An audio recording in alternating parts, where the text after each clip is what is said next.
83 000 personnes dans le département de l'Alikwala sont affectées par des inondations qui impactent négativement la sécurité alimentaire et nutritionnelle des populations, selon le Programme alimentaire mondial qui a eu à déployer une équipe pour évaluer le niveau de risque sur le terrain. Actuellement, nous parlons de 44 villages totalement inondés et 83 000 personnes à ce jour affectées dans les 6 districts de l'Alikwala. Uniquement les 6 districts. Il s'inscrit que le district de Mosaka, Mwakochipoko, Bouanela seront certainement affectés dans les jours qui viennent, si justement la situation reste comme telle.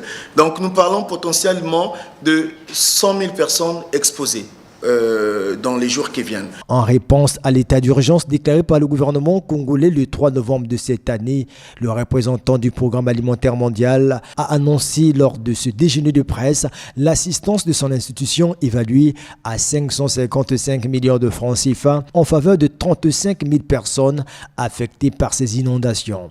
C'est pour pouvoir faire en sorte que les gens aient quand même quelque chose. Moi, je suis très touché quand j'entends que les gens sont sous les arbres, qu'ils ont perdu leur champ, qu'ils doivent déterrer le manioc avant date, que l'alimentation est de mauvaise qualité parce qu'on se presse pour sauver ce qui peut l'être. Donc il faut répondre. Mais il y a aussi tout ce qui est eau, il y a la santé, il y a l'abri.